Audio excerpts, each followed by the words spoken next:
నమస్తే, welcome to 99 TV time to ask program కి స్వాగతం. సీనియర్ జర్నలిస్ట్ సాయికృష్ణ గారితో. సాయికృష్ణ గారు నమస్తే. నమస్తే అండి. మమతా బెనర్జీ తన పోరాటం ఆపట్ల. ఆవిడ నేనే సీఎం, నేను రాజీనామా చేసే ప్రసక్తే లేదు, 100 సీట్లలో అక్రమాలు అకృత్యాలు జరిగాయి, అవన్నీ మేము గెలిచినట్టే, అందువల్ల నేనే ముఖ్యమంత్రి. అఫ్ కోర్స్ రేపటి దాకైతే ఆవిడే ముఖ్యమంత్రి, ఎందుకంటే ఆటోమేటిక్గా రేపు శాసనసభ రద్దు అయిపోతుంది మే 7 లెక్క ప్రకారం. ఆ తర్వాత కూడా తానే సీఎం అంటే ఏమన్నా government in exhale west Bengal అనే ఆవిడ ఏర్పాటు చేస్తుందా?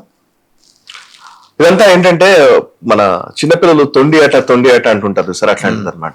సో నిజానికి ఆమె మాట్లాడిందని నేను విన్నాను, ఆ ప్రెస్ మీట్ అదంతా కూడా ఇంగ్లీష్ లో కొంచెం ట్రాన్స్లేట్ చేసిన సందర్భాలు ఉన్నాయి. ఆ మాట్లాడిందంతా ఏంటంటే మోరల్ విక్టరీ మాదే అని అంటుంది. ఈ మోరల్ విక్టరీ అనే కాన్సెప్టే ఫస్ట్ రాంగ్. ఏంటి నైతిక విజయం ఏంటండి అసలు నాకు అర్థం కావట్లేదు. మనము ఒక్కోసారి చూసేవాళ్ళం క్రికెట్ లో వాటిలో వీటిల్లో ఆడుతూ ఉంటే తెల్లారి పొద్దున హెడ్లైన్స్ రాసేవాళ్ళం, చూసేవాళ్ళం కూడా. ఎట్లా అంటే పోరాడి ఓడిన భారత్, లేకపోతే కప్పు వాళ్ళు గెలిచారు, విజయాలు మేము గెలిచాము అని, సారీ హృదయాలు మేము గెలిచామని. ఒకడు కప్పు గెలుస్తాడు, ఇంకోటి హృదయం గెలుస్తాడు. ఇవన్నీ ఏంటంటే చదువుకోవడానికి రాసుకోవడానికి కొంచెం భావాత్మకంగా చెప్పడానికి బాగుంటాయి, కానీ ఏది నైతిక విజయము? ఇప్పుడు అక్కడ ఓటింగ్ పర్సెంటేజ్ విపరీతంగా పెరిగింది. ఏమన్నా పోనీ భయభ్రాంతులకు గురి చేసి టీఎంసీ ఓటర్లను ఏం లేకుండా చేశారా? టీఎంసీ ఓటు నేను వేయలేని పరిస్థితి వచ్చిందని అన్నారా? నిజానికి బీజేపీ కార్యకర్తలు అంటున్నారన్నమాట, ఓటు వేయని పరిస్థితి కదా 2021లో. ఎవరు అందరూ అంగీకరించే విషయం కదా. 2021 ఎలక్షన్ రిజల్ట్స్ వచ్చిన తర్వాత జరిగినటువంటి వైలెన్స్ అందరికీ తెలుసు కదా. ఇప్పుడు ఇక్కడ ప్రాబ్లం ఏంటంటే ఈ లెఫ్ట్ ఎకో సిస్టమ్ లో కూడా సమస్య ఉందండి. మనం ఏం చేస్తామంటే చాలా వాటిని తప్పొప్పుల్ని నిర్ధారించే పని మనం పక్కన పెట్టేసి మనం ఏం చేస్తామంటే వీళ్ళు ఈ మాట అన్నారు, వాళ్ళు ఆ మాట అన్నారు, ఈ రెండింటినీ క్యారీ చేసి ఏమో అని ప్రజలకు వదిలేస్తాం. ఏంటి ఏమో నాకు అర్థం కావట్లేదు. ఇప్పుడు విజయం బీజేపీ గెలిచినట్టే గెలవలేదా? మరి విజయ్ గెలిచినట్టే గెలవలేదా? ఇక్కడ తమిళనాడులో కూడా అదే అప్లై అవ్వాలి కదా. యూడిఎఫ్ ఇమీడియట్ గా డిఎంకే మన స్టాలిన్ రాజీనామా ఇచ్చాడా లేదా? ఆయన చాలా మర్యాదగా పినరాయి విజయన్ పరిస్థితి ఏంటి? ఆయన కూడా చెప్పాలా, నేను ఇది మోరల్ విక్టరీ కాదు, మొత్తం మీరే చేశారు. అఫీషియల్ సీఎం హ్యాండిల్ తీసేసి సిపిఎం పొలిట్ బ్యూరో హ్యాండిల్ పెట్టుకున్నాడు ఆయన. అవునా కదా? మరి పినరాయి విజయన్ ఒక పక్క కనబడుతున్నాడు, స్టాలిన్ ఒక పక్క కనబడుతున్నాడు, మమతా బెనర్జీ ఇంకో పక్క కనబడుతోంది. ఎవరు కరెక్ట్ అనేది నిర్ధారించాల్సిన లెఫ్ట్ ఎకో సిస్టమ్ ఇవాళ మమతా బెనర్జీ కూడా సన్నాయి నొక్కుతూ ఉంటే ఇవి కూడా అఫీషియల్ రెసిడెన్స్ ఖాళీ చేసింది. నేను రాజీనామా చేయను అని అంటే నువ్వు రాజీనామా చేయాల్సిన అవసరం లేదు. యాజ్ పర్ కాన్స్టిట్యూషన్ రాజీనామా మీరు చేయకపోయినా పర్వాలేదు. గవర్నర్ ఆటోమేటిక్ గా మే 7వ తేదీన గవర్నర్ ఆటోమేటిక్ గా అసెంబ్లీ రద్దు చేయొచ్చు. కొత్తగా ఏర్పడినటువంటి ఎలక్షన్ కమిషన్ ఎవరినైతే గెలిచారని చెప్తే ఎవరైతే సభలో ఇంకోటి ఏంటంటే సభలో నంబర్స్ ఉంటది లెక్క. సభలో ఫ్లోర్ టెస్ట్ చేస్తారు. ఫ్లోర్ టెస్ట్ లో ఎవరి నెంబర్స్ ఎక్కువ ఉంటాయో ఆ సంతకాలు తీసుకొని ఇంతమంది ఎమ్మెల్యేలు నాకు మద్దతు ప్రకటిస్తున్నారు అని చెప్పినప్పుడు అతను సిఎల్పి లీడర్ వాటెవర్ ఆ ఎల్పీ లీడర్ గా ఎన్నుకుంటారు. అతను ముఖ్యమంత్రి అయిపోతాడు. అది అదంతా ప్రొసీజర్. ఇది ఏంటంటే కావాలని చేసిన తప్పులన్నింటినీ కప్పిపుచ్చుకోవడం కోసం తన పైన వ్యతిరేకత ఉందన్న మాటని కూడా చెప్పకుండా దాన్ని వ్యతిరేకతను అంగీకరించకుండా అదొక అహంకార పూరితంగా హెజిమనస్ గా, నిజంగా ఇదే అర్నబ్ గోస్వామి అన్నారు. నేను actually same like Donald Trump ఇట్లాగే చేశాడు ఇంతకుముందు ఎలక్షన్స్ అప్పుడు నేను ఓడిపోలేదు, అంతా ఎలక్షన్ ఫ్రాడ్ జరిగింది అన్నాడు. ఏమైంది? ఎవరు విన్నారు కనుక? సో ఇవాళ మమతా బెనర్జీ మాత్రం ఏంటి ఇదే పని కనుక 2021లో బీజేపీ చేసిందా? మరి 2021లో బీజేపీ ఓడిపోయినప్పుడు అన్నారా ఇదంతా ఎలక్షన్ ఫ్రాడ్, ఇట్లా చేశారు అట్లా చేశారు అన్నారా? ఎవరు అనలేదే. దానికి అసలు వాల్యూ కూడా లేదు. ఇక్కడ నేను ఒకటి చెప్తాను. అసలు యాక్చువల్లీ మన దగ్గర కూడా కొంతమంది అన్ని నంబర్స్ చెప్తూ ఉంటారనమాట. కొంతమంది నంబర్స్ చెప్పే మేధావులు కొంతమంది ఉన్నారు. నంబర్స్ చెప్పి అదేదో నిజమే అబద్ధమే అక్కడంతా అసలు ఏదో ఎలక్షన్ ఫ్రాడ్ జరుగుతోంది అన్నట్టుగా ఎలక్ట్ అయిన లెక్క ఎంత, పోలింగ్ ఎంత అయింది, తర్వాత రిజల్ట్స్ ఎంత వచ్చింది, ఇవన్నీ తిమ్మిని బమ్మి చేసే నంబర్స్ చెప్పే ప్రయత్నం చేస్తారు. అంత పిచ్చి వాళ్ళు ఎవరు లేరు. లిటరల్ గా చెప్పాలంటే ఇక్కడ టీవీ ఛానల్లో కూర్చొని మనం మాట్లాడినంత మాత్రాన అక్కడ గ్రౌండ్ లో పనిచేసే కార్యకర్తలు లేకపోతే ఎమ్మెల్యేగా పోటీ చేసినటువంటి అభ్యర్థులు అంత అమాయకులేం కాదు. వాళ్ళు నిలదీస్తారు. ఎలక్షన్ ప్రాసెస్ ఉంది, ఏజెంట్లు ఉంటారు. ఆ ఏజెంట్లు ఎలక్షన్ నిర్వహిస్తున్నప్పుడు వాళ్ళ దగ్గర ఒక ఓటర్ లిస్ట్ ఉంటది. పోలింగ్ జరుగుతున్నప్పుడు రౌండ్ చేసుకుంటూ ఉంటారు. ఈ ఏజెంట్ల దగ్గర ఉన్న లిస్ట్ కి మిగతా ఎలక్షన్ కమిషన్ ఇచ్చిన లిస్ట్ కి బేరీజ్ వేసుకున్న తర్వాతనే దానికి క్లోజ్ చేస్తారు ఎలక్షన్స్ ని. అది అయిపోయిన తర్వాత ఓటింగ్ జరిగిన తర్వాత కూడా అదొక ప్రాసెస్ ఉందండి. అంత ప్రాసెస్ అంతా పక్కన పెట్టేసి ఇదేదో తమకు సంబంధించినటువంటి అంశాలని ముందుకు తీసుకొచ్చే ప్రయత్నం చేస్తారు. ఇప్పుడు ఒక కొత్త విషయం చెప్తాను నేను. టీఎంసీ ఇప్పుడు ఏం జరిగిందో చెప్తాను. నిజంగానే ఎస్ఐఆర్ వల్లనే జరిగింది అని అన్నారు అనుకోండి. ఎలక్షన్ లో ముఖ్యంగా ఓటర్లను డిలీట్ చేయడం వల్లనే ఈ బీజేపీ విజయం సాధించింది అనుకుంటే, నేను డైరెక్ట్ చెప్తున్నాను, మొత్తం నంబర్స్ లిస్ట్ తీశాను, నేను స్వయంగా ఎలక్షన్ కమిషన్ కి ఇచ్చినటువంటి నంబర్స్ ని తీసి చెప్తున్నాను. 132 స్థానాల్లో 20,000 పైచులకు మెజారిటీతో టీఎంసీ ఓడిపోయింది. 137 నియోజకవర్గాల్లో బీజేపీ 20,000 పైచులకు మెజారిటీతో గెలిచింది. చిన్న నెంబర్ కాదు ఇది. 20,000 పైచులకు మెజారిటీతో 137 స్థానాల్లో గెలిచింది. సో మిగతా స్థానాలన్నింటిలో కూడా 10,000, 5,000 మెజారిటీకి సంబంధించిన లెక్కలు ఉండవచ్చు.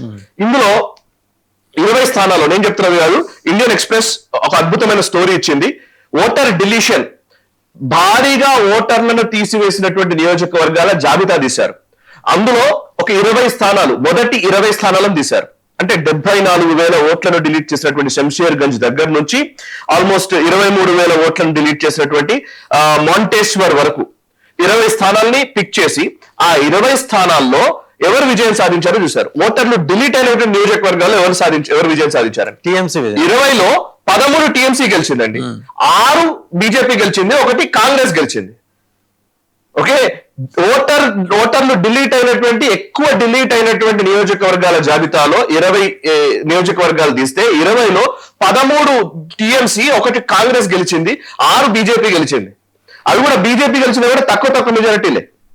సో ఇక్కడ పాయింట్ ఏంటంటే, మనం ఏదో అయిపోయింది, మనం మాట్లాడేసిస్తాము, హెడ్లైన్స్ రాసేస్తారు, అయిపోయింది, మీడియా స్పేస్ వచ్చేస్తుంది అంటే అట్లా అనుకుంటే అది ప్రచారం కోసం వీళ్ళందరూ మాట్లాడుతున్నారు. ఇప్పుడు మమతా బెనర్జీ మాట్లాడుతుందా ప్రచారమే, అది ఇప్పుడు మళ్ళీ రోడ్ల మీదకి వస్తాను, మళ్ళీ దీన్ని ఏదో నేను కొంచెం ఎస్కలేట్ చేస్తాను, మళ్ళీ రోడ్ల మీదకి వస్తామని ఆవిడ నిన్న అంది కదా.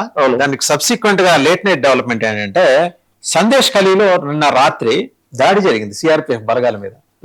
3 సిఆర్పిఎఫ్ జవాన్లు, 2 లోకల్ పోలీస్ ఆఫీసర్స్, వాళ్ళు దేవర్ ఇంజోర్డ్. అది ఎంత సమస్యాత్మక ప్రాంతం అంటే ఇంత ఆవిడ ఎప్పుడైతే ఆ టోన్ వినిపించిందో ఇమీడియట్ గా అలర్ట్ అయిపోయారు టీఎంసీ క్యాడర్స్. అంటే ఆమె ఏం చెప్పాలనుకుంటుందంటే, ఇది యాక్చువల్లీ 2021 నుంచి జరుగుతున్నదే. బీజేపీ కూడా ఆర్టికల్ 356 పెట్టకుండా ఎందుకు కామ్ గా ఉంది అని అంటే, ఈమె ఏం చేస్తుందంటే కావాలని ప్రొవోక్ చేసి ఎదుటి వాళ్ళు దాడి చేసిన తర్వాత ఆ దాడి జరిగిన దాన్ని పెట్టుకొని, నా మీద దాడి జరుగుతోంది, ప్రజాస్వామ్యం బద్ధంగా నేను పనిచేస్తుంటే నా మీద దాడి చేస్తున్నారు, నిరంకుశంగా వ్యవహరిస్తున్నారు, నియంత ఫాసిస్టులు అని చెప్పి ఇంటర్నేషనల్ మీడియాను అట్రాక్ట్ చేయడం, క్యాండిల్ లైట్ ర్యాలీలు అవన్నీ పెట్టి చేయడం. సో వీటి కోసమని మమతా బెనర్జీ ప్రయత్నం చేస్తోంది. అంటే మోదీని ఆయన ఒక నిరంకుశమైనటువంటి వ్యక్తిగా చూపించడం కోసం వీళ్ళు తీసుకున్నటువంటి ప్రాసెస్ ఏంటి అని అంటే, ఫస్ట్ ఉద్యమం చేస్తారు. దీని మీద ఒక బుక్ వచ్చిందండి, యాక్చువల్లీ జీన్ షార్ప్ అని ఒక అతను రాసిన పుస్తకం ఇది. డెమోక్రటిక్ వేస్ లో అంటే ప్రజాస్వామ్యయుతంగా ఎన్నికైన ఒక ప్రభుత్వాన్ని ప్రజాస్వామ్య పద్ధతుల్లో ఎలా దించడం అనే దాని మీద ఆయన ఒక బుక్ రాశాడు. ఇది డీప్ స్టేట్ ఎజెండా. దాంట్లో భాగంగానే వీళ్ళందరూ అదే చేస్తారనమాట. ఫస్ట్ వీడే దాడి చేస్తారు, దాడి చేసి వాళ్ళ ఎదుటోడు దాడి చేసిన తర్వాత సో విక్టిమ్ కార్డ్ ప్లే చేస్తారనమాట. ఈ బాధితులుగా ప్లే చేసి దాన్ని దేశవ్యాప్తంగా తీసుకెళ్లి ఆ పర్టికులర్ విజువల్స్ ని ప్రమోట్ చేసి ఇంటర్నేషనల్ మీడియా కాచుకొని కూర్చొని దీన్ని ప్రచారం చేసి, సో అట్లా ఒక స్ట్రాటజిక్ గా ప్రమోట్ చేస్తుంది మమతా బెనర్జీ. ఇవాళ సిఆర్పిఎఫ్ జవాన్ల మీద దాడి చేశారన్నారు. ఇందాక దాడి చేసిన తర్వాత సిఆర్పిఎఫ్ కనుక రిటర్న్ దాడి చేయండి, ఇమీడియట్ చూసారా జులుం ప్రదర్శిస్తున్నారు, పోలీస్ జులుం, ఇది లేకపోతే సిఆర్ బలగాలను పెట్టుకుని బీజేపీ ఆట ఆడుతోంది, ఇవన్నీ మాట్లాడడం మొదలు పెడతారు అనమాట. ఇదొక ప్రాసెస్ లో భాగంగా, ఒక కాన్స్పిరసీలో భాగంగా జరుగుతున్నటువంటి కుట్ర. నేనేమంటానంటే, అసలు బీజేపీ నిర్ద్వంద్వంగా వ్యవహరించాలి. యాక్చువల్లీ బీజేపీని వాళ్ళు ఎన్నుకున్నదే మిమ్మల్ని లా అండ్ ఆర్డర్ పరిరక్షిస్తారని కదా. నిజంగా మాట్లాడు. ఇంకొక ఇన్సిడెంట్ చెప్తా అండి. హౌరా ఉదయనారాయణపూర్ లో నిన్న రాత్రి బీజేపీ యాక్టివిస్ట్ జాదవ్ బార్ని చంపేశారు టీఎంసీ కార్యకర్తలు. అది కేసు వాజ్ రిజిస్టర్డ్ దేవీపూర్ విలేజ్ దగ్గర. పోస్ట్ పోల్ వైలెన్స్ అంటే ఆవిడ ఎప్పుడైతే మాట్లాడిందో, ఇలా ఉద్యమం చేస్తాం రెచ్చగొట్టిందో, ఇమీడియట్ గా 2 వేరు ఇన్సిడెంట్స్. సందేశ్ ఖలీలో ఒకటి, ఇక్కడేమో హౌరాలో హార్ట్ ఆఫ్ బెంగాల్లో జరిగింది. 45 ఏళ్ళు ఆయన జాదవ్ బార్ అని ఆయన విక్టరీ సెలబ్రేషన్స్ చేసుకుని ఆయన వస్తున్నాడు, సామాన్యంగా వస్తుంటే ఆపి మరీ చంపేశారు ఆయన. ఎగ్జాక్ట్లీ ఇదే జరుగుతూనే ఉంటుంది అంతే. మమతా ఏంటంటే ఆ గూండాలు వాళ్ళు పొలిటికల్ పార్టీ నీడలో గూండాలు పనిచేస్తే ఎలా ఉంటుందండి? రౌడీ షీటర్లు లేకపోతే క్రిమినల్స్, గూండాలు పొలిటికల్ పార్టీ నీడలో ఎలా పనిచేస్తే ఎలా ఉంటుందో ఇప్పుడు మనం డైరెక్ట్ గా చూస్తున్నాం. నిస్సిగ్గుగా నిజంగా మమతా బెనర్జీ వ్యవహార శైలిని ఖండించకుండా ప్రజాస్వామ్యవాదులని చెప్పే వాళ్ళు, మేధావుల పేరిట ఉన్నటువంటి వాళ్ళు మమతా బెనర్జీని సపోర్ట్ చేయడం ఉంటుంది చూసా, అది దౌర్భాగ్యం. ఈవెన్ మన తెలుగునాట కూడా ఇదే జరుగుతోంది. అసలు బేసికల్ బెంగాల్లో జరుగుతున్నటువంటి గాథలు మీరు అక్కడ ఉన్న వాళ్ళతో మాట్లాడుతుంటే కథలుగా చెప్తారండి. కన్నీటి పర్యంతం అవుతున్నారు. వాళ్ళు సెలబ్రేట్ చేసుకుంటున్నారు. ఎట్లా తెలుసా? It is almost like a freedom to them. వాళ్ళకి స్వాతంత్ర్యం లాంటిది ఈ రోజు. బీజేపీ ఏం చేస్తుంది? బీజేపీని పక్కన పెట్టండి, అట్లీస్ట్ అక్కడ ఉన్న మనుషుల పట్ల కనీస దయ లేదా? మనం కాశ్మీర్ లో ఇదే చూసాం.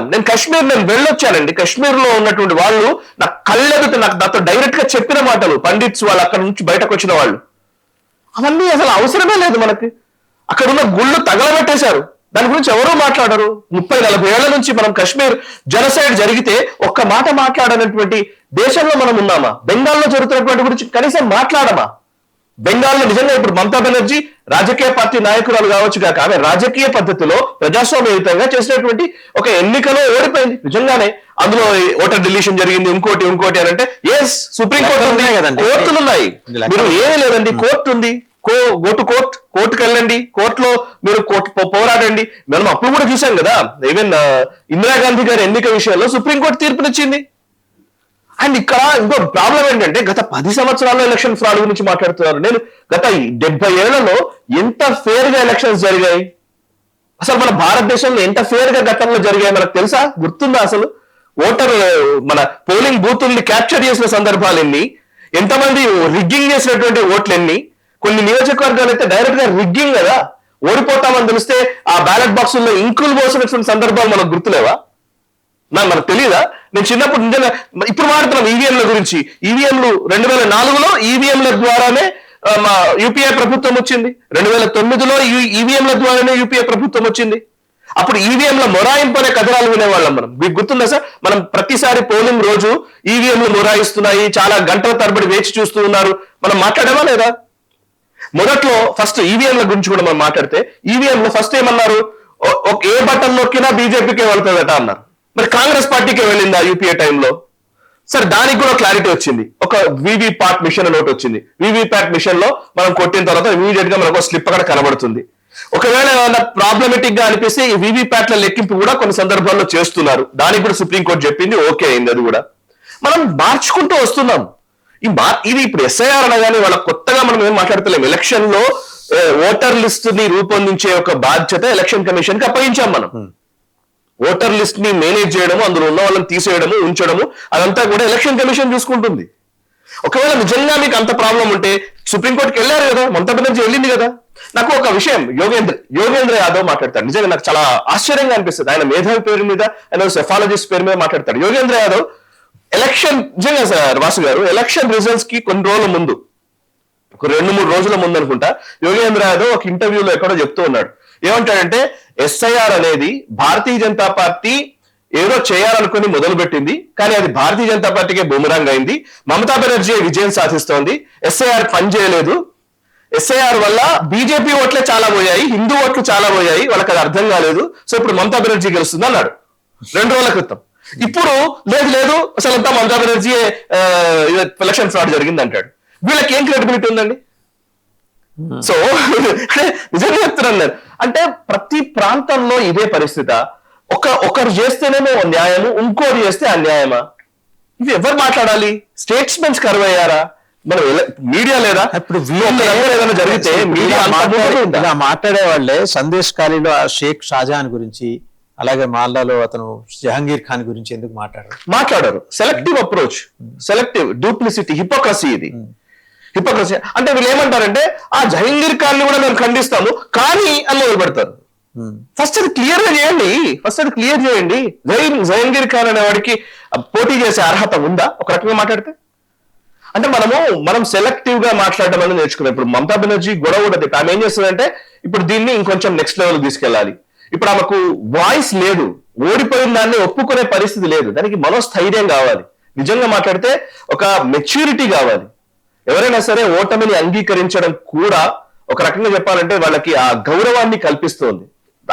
రియల్లీ నేను అడ్మైర్ చేస్తాను. ఇప్పుడు మన స్టాలిన్ వ్యవహరించిన విధానానికి, లేదంటే పినరాయి విజయన్ వ్యవహరించిన విధానానికి ఎవరైనా కావచ్చు, పొలిటికల్ గా కొట్లాడడం ఒక పార్టీకి ఇంకో పార్టీ వాళ్ళు ఎంత హుందాగా వ్యవహరించారు. ముఖ్యమంత్రిగా వాళ్ళ పార్టీ అధికారం కోల్పోయిన తర్వాత వాళ్ళు ఎంత హుందాగా వ్యవహరించారు వాళ్ళు. అవును, పొలిటికల్ గా ఏమన్నా అపోనెంట్ పొలిటికల్ గా వైరుధ్యాలు ఉండవచ్చు, ఇంకోటి ఉండొచ్చు కానీ రాజకీయ వైరుధ్యాలు వేరు, ఈ శత్రుత్వం వేరు. ఈవిడ శత్రుత్వం, వైరం. ఇది ఎలా అంటే తను ఇప్పుడు మరి ముస్లిం ఓట్లు బయట దేశాల నుంచి వచ్చిన వాళ్ళు, సరే ఇప్పుడు ఇక్కడ ఉన్నటువంటి వాళ్ళందరినీ మనం అడుగుదాం. నిజంగా బంగ్లాదేశ్ నుంచి వచ్చినటువంటి వాళ్ళు చొరబాటుదారులు బెంగాల్లో ఉన్న మాటను ఒప్పుకుంటారా, ఒప్పుకోరా? ఒప్పుకుంటారు కదా. ఒప్పుకున్న వాళ్ళు బెంగాల్లో ఉన్నారన్న విషయాన్ని ఒప్పుకుంటారా లేదా? చొరబాటుదారులకి ఓటు హక్కు ఇవ్వాలని రాజ్యాంగం చెప్తోందా? చెప్పట్లేదు కదా. రాజ్యాంగం ఈ దేశంలో పుట్టిన ఈ దేశపు పౌరులకే చెందాలని కదా రాజ్యాంగం చెప్తోంది. మరి ఇంకా రాజ్యాంగాన్ని ఏం కాపాడుతున్నారు వీళ్ళు? పోనీ ఇప్పుడు ఇందులో కూడా మథువా ఓట్లు కూడా చాలా ఉన్నాయి. మీరు ఇండియన్ ఎక్స్ప్రెస్ కథనంలో చూస్తే తెలుస్తుంది. మథువా కమ్యూనిటీ, హిందూ కమ్యూనిటీకి సంబంధించిన ఓట్లు కూడా చాలా ఉన్నాయి. దానికి మోదీ ప్రభుత్వం వీళ్ళు ఏం చెప్పారంటే వాళ్ళకి భరోసా ఇచ్చే ప్రయత్నం చేశారు. సో హిందువులకు ఇస్తారా, ముస్లింలకు ఇస్తారా అంటే పక్కన ఉన్న దేశాలు ముస్లిం దేశాలు. There is no doubt, there is no dispute here. అంటే మన దగ్గర ప్రాబ్లం ఏంటంటే మన దేశంలో ఈ ప్రజాస్వామ్యం పేరు చెప్పి, రాజ్యాంగం పేరు చెప్పి, ఆ రాజ్యాంగపు విలువలనే కాలరాసేటువంటి పరిస్థితులు చాలా వచ్చాయి.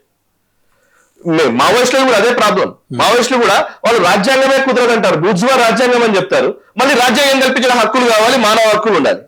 మరి రాజ్యాంగం కల్పించిన హక్కులు ఎందుకు ఉండాలి నీకు? రాజ్యాంగం ఒప్పుకోవట్లేదు కాబట్టి మరి మీరు ఒప్పుకుంటున్నారు కదా అంటారు. ఇదంతా వితండవాదం చేసి ఇక్కడ ఏదో తిమ్మిని బమ్మిని చేసి మేధావుల పేరిట చలామణి అవుతున్నారు. దాన్ని ఈ రోజు యూత్ ఒప్పుకోవట్లేదు. యాక్చువల్లీ మనం గుర్తించాల్సిన విషయం ఏంటంటే హిందూ రెనాజెన్స్ ఈ దేశంలో వచ్చింది.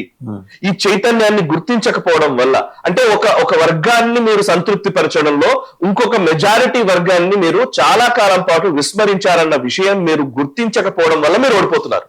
అండ్ ఇంకోటి సార్, ఇప్పుడు హిందూ ఓట్ ఎలా కన్సాలిడేట్ అయిందో ముస్లిం ఓట్ లో కూడా డివిజన్ వచ్చిందనే దానికి ఇండికేషన్ అక్కడ కనిపిస్తుంది. హుమాయూన్ కబీర్ 2 చోట్ల కంటెస్ట్ చేశాడు, 2 చోట్ల గెలిచాడు.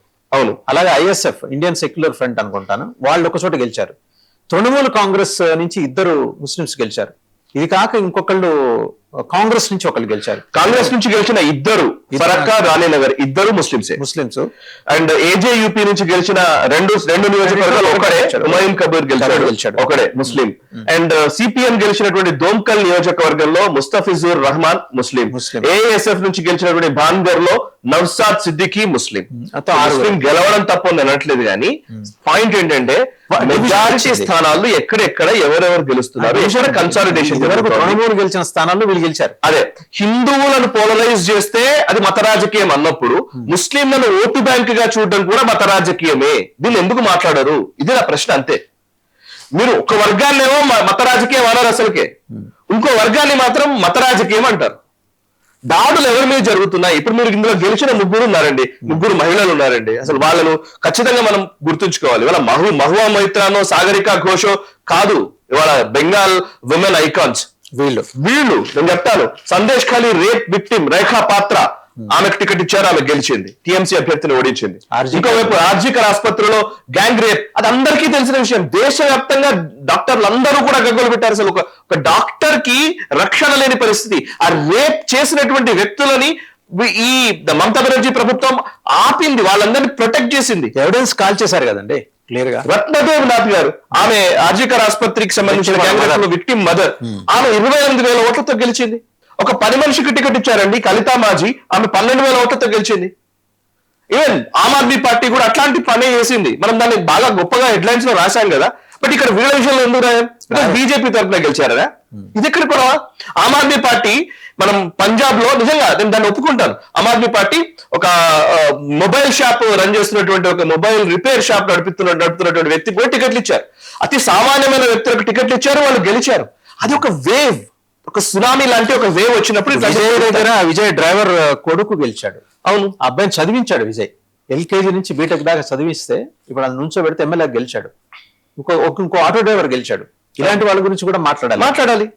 ఆటో డ్రైవర్ గెలిచాడు, డ్రైవర్ కొడుకు గెలిచాడు. మీరు అన్నట్టుగా ఎవరు ఇప్పుడు ఇంకోటి ఏంటంటే అసలు ముఖ్యమంత్రి ఒక్క మమతా బెనర్జీ ఓడిపోలే. మమతా బెనర్జీ మాత్రమే కాదు, అక్కడ అంతకుముందు అమరీందర్ సింగ్ ఓడిపోయాడు. ఇప్పుడు నిన్న మన కొలత్తూరులో స్టాలిన్ ఓడిపోయాడు.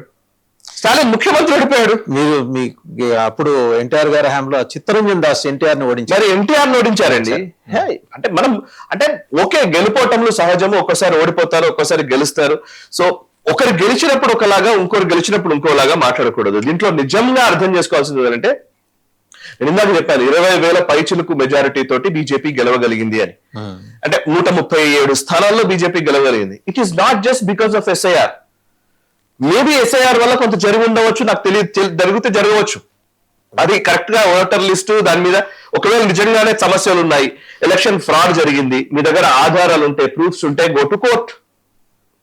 సో మనం అన్నింటినీ నేను ఏ వ్యవస్థని నమ్మను, నేను చెప్పింది నిజము అని అంటే కుదరదు కదండి.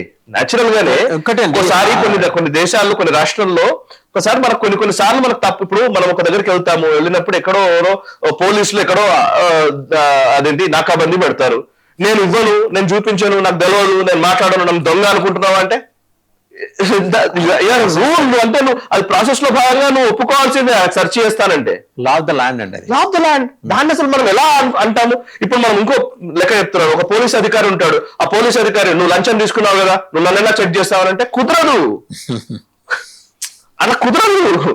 సో అదంతే, మనం వ్యవస్థలు అట్లా డాట్స్ కనెక్ట్ చేస్తే ఒకసారి. ఎందుకంటే నేను సిఆర్పిఎఫ్ బలగాలకు వాళ్ళు ఎందుకు ప్రభుత్వం అలా కంటిన్యూ చేయాలనుకుంటే దానికి జస్ట్ నిన్న ఆవిడ రచ్చగొట్టే ప్రసంగం చేసిన 24 గంటలు 12 గంటల వ్యవధిలోనే సందేశ్ ఖలీలో సిఆర్పిఎఫ్ మీద దాడి, అండ్ ఇక్కడ హౌరాలో ఒక బీజేపీ యాక్టివిస్ట్ ని చంపేశారు. అవును, ఈ 2 సంఘటనలు జరిగినాయి. వాళ్ళు లేకపోతే ఇంకా ఎలా ఉంటుంది సిఆర్పిఎఫ్ బలగాలు లేకపోతే? అంటే వాళ్ళు ఏం చేస్తామనుకుంటున్నారంటే, ఇదే నేను చెప్తున్నాను, ప్రొవోక్ చేయడం, ఎదుటి వాళ్ళని ప్రొవోక్ చేసి వాళ్ళు దాడి చేశారు. ఇప్పుడు మమతా బెనర్జీ చెప్పిన మాటకు వినే కొంతమంది గూండాలు ఉంటారండి కింద. అది ఒక వ్యవస్థగా కార్యకర్తలు లేరు, ఆవిడకి గుండాలే ఉంటారు అక్కడ. అన్ని స్పోర్ట్స్ క్లబ్ పేరిట వాటి పేరిట కొంతమంది గుండాలు ఉంటారు, వాళ్ళు పనిచేస్తూ ఉంటారు అనమాట.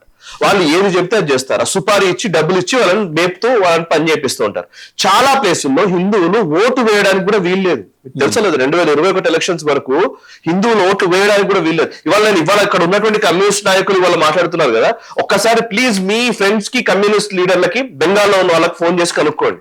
మమతా బెనర్జీ అరాచకాల గురించి కమ్యూనిస్టులు చెప్తారు కథలుగా. నేను కొంతమందితో మాట్లాడాను కూడా, మీరు నమ్మరు, ఆర్ఎస్ఎస్ కమ్యూనిస్టులు కలిసి పనిచేసినటువంటి నియోజకవర్గాలు అనేకం. అసలు మీరు దాన్ని ఊహించడానికి కూడా ఉండదు.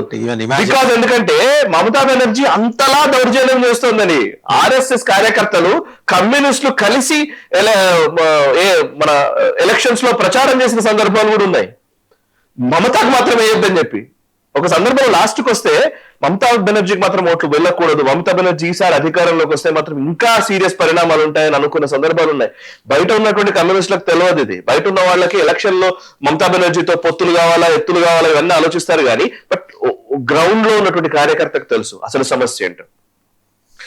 ఎట్లా అంటే ఇప్పుడు అంటే ఈ ఒక్క రోజులో జరిగిన సంఘటనలు చూస్తుంటేనే లా అండ్ ఆర్డర్ మీద వెస్ట్ బెంగాల్లో ఇప్పుడు ప్రభుత్వం ఏర్పాటు చేయబోతున్న బీజేపీ ఎంత దృష్టి పెట్టాలనేది అర్థమవుతుంది, జాగ్రత్తగా వ్యవహరించాలనేది. ఎందుకంటే ఆమె రెడీగా ఉంది, గోతికాడ రెడీగా చూస్తుంది, ఎప్పుడు దొరుకుతారా, ఎలా దొరుకుతారా. ఇప్పుడు ఫెయిల్యూర్స్ ని ఎండగట్టడానికి Day 1 నుంచి ఆవిడ మొదలెట్టిందంటే రాబోయే రోజులు ఇంకెంత విధ్వంసం సృష్టిస్తుంది. ఇంతకంటే దారుణమైన స్థితుల్ని యూపీలో చూశారు, ఇంతకంటే దారుణ స్థితుల్ని ఇంతకంటే దారుణమైన స్థితుల్ని జమ్మూ కాశ్మీర్ లో చూశారు. ఓకే, సో బీజేపీకి ఇదేం కొత్త కాదు. బీజేపీకి అనే కంటే కూడా సెక్యూరిటీ ఫోర్సెస్ కి ఇదేం కొత్త కాదు. సెక్యూరిటీ విభాగంలో పనిచేసే వాళ్ళు ఎలా హ్యాండిల్ చేయాలనేదని వాళ్ళకి తెలుసు. వాళ్ళకి కరెక్ట్ ఫ్రీడమ్ ఇచ్చి కరెక్ట్ గా వాళ్ళని పర్ఫెక్ట్ ప్లేసెస్ లో వాళ్ళని ఉంచితే చాలు. అజయ్ పాల్ శర్మని ఇంతకాలం ఏంటంటే వాళ్ళు మిమ్మల్ని ఉరికిచ్చి కొడతాము, మీ దగ్గరికి వస్తాం, మీ పని ఇచ్చేస్తాం అడ్జేస్తాం అని మాట్లాడారు కదా. ఇప్పుడు అజయ్ పాల్ శర్మ బెంగాల్ కి ఇంకో 5 ఏళ్ల పాటు ఇక్కడే ఉండబోతున్నాడని వార్త వచ్చింది. నాకు పూర్తిగా డీటెయిల్స్ తెలియదు. నాకు అజయ్ పాల్ శర్మని పూర్తిగా బెంగాల్ కి పంపిస్తున్నారు. సో మనము యూపీలో చూసాం, పూర్తిగా రీఆర్గనైజ్ చేయాలి వెస్ట్ బెంగాల్ పోలీస్. యూపీలో మీకు అజాం ఖాన్ ఉన్నప్పుడు అజాం ఖాన్ ఇలాఖాలో సాధువుల మీద దాడులు చేసిన విజువల్స్ ఉంటాయి, యూట్యూబ్ లో కావాలంటే చూడండి. ఎంత దారుణంగా కొట్టిన సందర్భాలు ఉన్నాయి. పాల్ఘర్ లో సాధువుల్ని చంపేసిన దాఖలాలు ఉన్నాయి. మహారాష్ట్రలో ఉద్ధవ్ ఠాక్రే ముఖ్యమంత్రిగా ఉన్నప్పుడు, కాంగ్రెస్ ప్రభుత్వం ఉన్నప్పుడు, వాళ్ళ కూటమి ప్రభుత్వం ఉన్నప్పుడు. అండ్ అక్కడే మీకు కైరానా అనే ఒక ప్లేస్, నన్ను జమ్మూ కాశ్మీర్ గురించి మాట్లాడతారు. యూపీ కైరానా స్టోరీస్ గురించి చదవండి. కైరానా హిందూ ఎక్సోడస్ అని కొట్టండి, గూగుల్లో తెలుస్తుంది. కైరానా అనే ఒక ప్రాంతం నుంచి కొన్ని వందల మంది అక్కడ ఇల్లు వాకిలి వదిలేసి వేరే ప్రాంతాలకు వెళ్ళిపోయారండి. మనం చెప్తున్నది మీడియాలో వచ్చిన కథనాలే. మన ప్రాబ్లం ఏంటంటే మనం సెలెక్టివ్ గా చదువుతాం కాబట్టి, మన తెలుగు మీడియాలో మనం అన్ని సెలెక్టివ్ గా తీసుకుంటాం కాబట్టి అవి ఏం జరిగినా మనకు అక్కర్లేదు అనుకుంటాం కాదు, సెలెక్టివ్ గానే ఇస్తారు అంతే. ఎగ్జాక్ట్లీ కాదు. అసలు కశ్మీర్ లో జరిగిన జెనోసైడ్ మీద కొన్ని వందల కథనాల్ని తొక్కిపెట్టింది మీడియా. దాన్ని ఏం చేసింది బర్ఖాదత్ లాంటి వాళ్ళు వచ్చి పక్కన కూర్చొని బర్ఖాదత్ లాంటి వాళ్ళు ఏం చెప్తారు తెలుసా, ఇదంతా కూడా ల్యాండ్ లార్డ్స్ కి వ్యతిరేకంగా ల్యాండ్ లార్డ్స్ కి వ్యతిరేకంగా జరుగుతున్నటువంటి ఒక అప్రైజింగ్ అని చెప్పి మాట్లాడింది ఆవిడ. బుర్హాన్ వానీ హెడ్ మాస్టర్ కొడుకు అంటది, ఒక టెర్రరిస్ట్. సో మనకు తెలియనంత మాత్రాన అది నిజం కాకుండా పోదు, మనకు తెలియదంతే, నిజాలు వేరే ఉంటాయి. ఆ నిజాల గురించి అర్థం చేసుకునే ప్రయత్నం ప్రతి ఒక్కళ్ళు చేయాలనేది నా అభిప్రాయం, అంతకు మించి ఏం లేదు. అది బీజేపీ కావచ్చు, ఇంకోటి కావచ్చు, ఎవరైనా కావచ్చు. లా ఆఫ్ ల్యాండ్, ఈ భారతదేశంలో ఒక చట్టం ఉంది, ఒక రాజ్యాంగం ఉంది, దానికి అనుగుణంగా పనిచేసే వాతావరణం ప్రతి ఒక్కరికి కల్పించాలి. అది మావోయిస్టులైనా, టెర్రరిస్టులైనా, మమతా బెనర్జీ గూండాలైనా ఒకటే న్యాయం. థ్యాంక్ యూ సాయి గారు. సో చూసాం కదా వెస్ట్ బెంగాల్లో ఎంత విపత్కర పరిస్థితి మనకి ఎదురవుతోందనేది. ఒక్కరోజు వ్యవధిలో, ఆవిడ పిలిపించిన ఒక్కరోజు వ్యవధిలో అల్లర్లు చెలరేగాయి. ఒక పక్క సిఆర్పిఎఫ్ బలగాల మీద 2 సిఆర్పిఎఫ్ జవాన్లు, 3 వెస్ట్ బెంగాల్ పోలీస్ ఆఫీసర్స్ తీవ్రంగా గాయపడ్డారు. సందేశ్ కలి, ఎక్కడైతే షేక్ షాజహాన్ తన అకృత్యాలకి, అఘాయిత్యాలకి, అత్యాచారాలకి, అలాగే స్మగ్లింగ్కి, క్యాటిల్ స్మగ్లింగ్ కూడా ఉంది, అతనికి ఉన్న రకరకాల ట్రేడ్స్ బలయ్యారో మళ్ళీ అదే చోట చేశారు. అండ్ అలాగే హౌరా దగ్గర ఒక చిన్న విలేజ్ లో బీజేపీ విక్టరీ సెలబ్రేషన్స్ లో పాల్గొని ఇంటికి వెళ్తున్న 45 ఏళ్ల ఒక వ్యక్తిని దాడి చేసి చంపారు. అంటే వెస్ట్ బెంగాల్ అసలు లా అండ్ ఆర్డర్ ఉందా? ఈ ప్రశ్న ఇప్పుడు ఉత్పన్నమవుతుంది. సాయి గారు చెప్పినట్టు ఒకవేళ అదే నిజమైతే అజయ్ పాల్ శర్మ లాంటి వాడు డీజీపీ పోలీస్ బాస్ గా అక్కడ వచ్చాడు అనుకోండి, ఏడాదిలో 30% రిజల్ట్ మాత్రమే కనిపిస్తుంది. ఎందుకంటే పాతుకుపోయాయి అక్కడ అసాంఘిక శక్తులు. వెస్ట్ బెంగాల్లో తృణమూల్ కాంగ్రెస్ కి కార్యకర్తలు లేరు, ఓన్లీ గుండాలే ఉన్నారు. సో వీళ్ళందరినీ ఏరియాలంటే అలాంటి వాడు ఒకటి కావాలి. ఒకటి కాదు, కనీసం 100 మందిని, అతను వచ్చిన తర్వాత ఇంకో 100 మందిని అటువంటి తయారు చేసుకోవాలి. అసలు పోలీస్ డిపార్ట్మెంట్ ఉందా లేదా అనే సందేహం కలుగుతోంది అంటే ఏ స్థాయిలో అకృత్యాలు జరిగాయి. బీజేపీ గెలిచిందన్న స్పృహ వచ్చిన తర్వాత కొందరు కనీసం వెనక్కి తగ్గితే అయినా తెగబడే గూండాలు మనం సందేశ్ ఖాళీలో చూసాం, హౌరాలో చూసాం, ఇక ఎన్ని చోట్ల చూడాలి. ఎనీహౌ దీనికి ఒక పులి స్టాప్ పెట్టాల్సిన అవసరం అయితే బీజేపీ ప్రభుత్వం మీద ఉంది. ఎందుకంటే ప్రతిరోజు లెక్క కడుతుంది మమతా బెనర్జీ. ప్రతిరోజు ఏదో ఒక అల్లరి సృష్టించడానికి, విధ్వంసం సృష్టించడానికి ఆవిడ ప్రయత్నిస్తూనే ఉంటుంది. గవర్నమెంట్ ఇన్ ఎగ్జైల్ వెస్ట్ బెంగాల్లోనే ఏర్పాటు చేసుకున్నా ఆమె ఆశ్చర్యపోనక్కర్లేదు. సో ఇది ఈ స్పెషల్ బులెటిన్ విశేషాలు.